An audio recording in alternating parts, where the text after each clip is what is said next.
Embark on a journey of curiosity with us.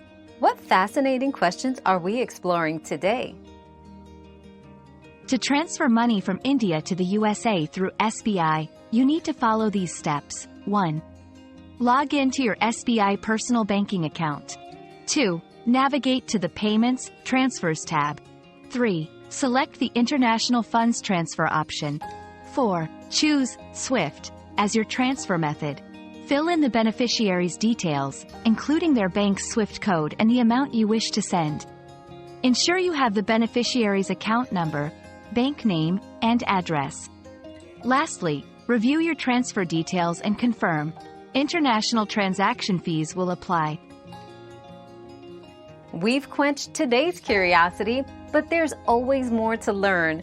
Keep the curiosity alive by subscribing and joining us for our next adventure.